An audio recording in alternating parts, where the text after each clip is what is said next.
Do you use or find inspiration from things outside games to bring to the table? What histories? What things from pop culture? What music? What books? Some stuff bubbles up from my brain, which is always churning, Some things come from dreams, chance encounters, wandering fancies. I think an important part of the creative process that I struggle with, and I think a lot of people struggle with, is spending time not actively doing something, so that these opportunities for influences and thoughts and ideas, have the time to percolate and to happen. When you work for yourself, it often feels like any time not spent at the grindstone is wasted, when the opposite is largely true. Most of the people who are really good at things do a lot of graft, but they also take time to daydream, to read, to watch, to absorb, to play as well.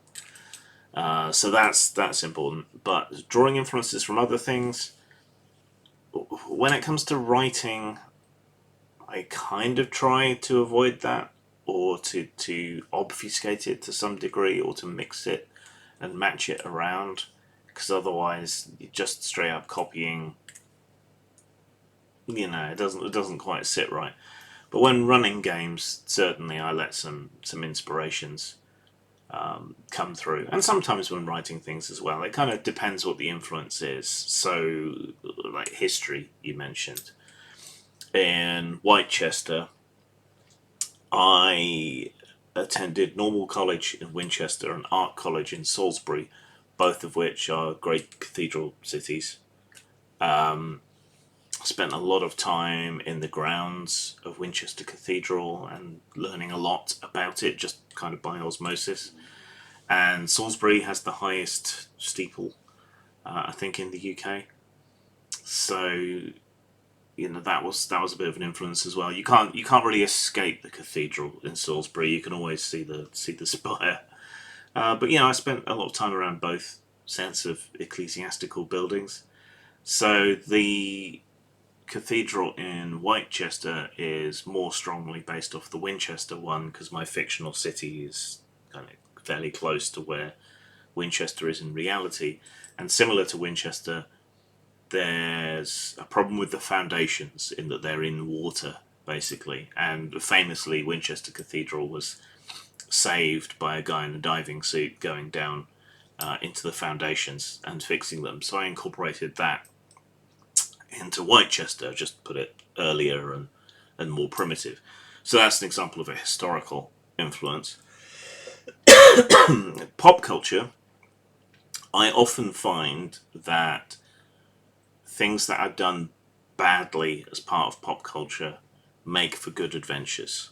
So like a bad B movie that you saw and you kind of go, I could do better than that.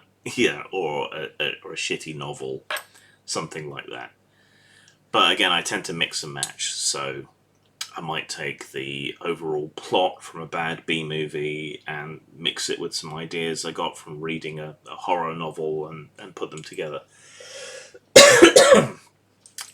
There is a Sean Hudson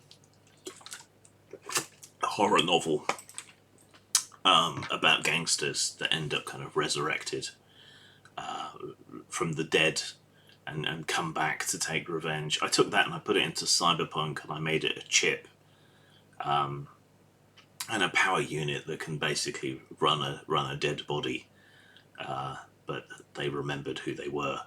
So kind of techno zombies in Cyberpunk many years ago. So that's an example of taking different things and bringing them together a bit.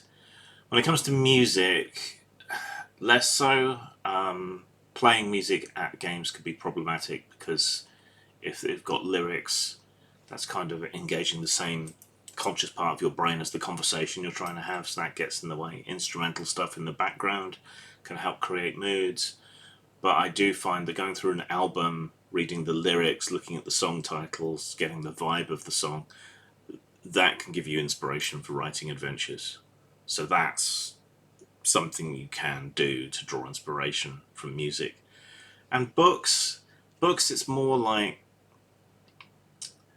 the vibe, I think. And reading a book is some of the closest things you can get to what you have to do at the table, describing a scene, or laying things out, and so on. Books can give you clues about the best way to do that, to create that theme, that mood, that vibe at the table using your words. But I try to avoid ripping them off totally. I mean, like I mentioned, I took the idea from the Sean Hudson horror novel and put it into cyberpunk, and it necessarily became changed as you go along with that. So books influence me, but I always try to mix it with something else. And again, bad books are often great inspiration for good games.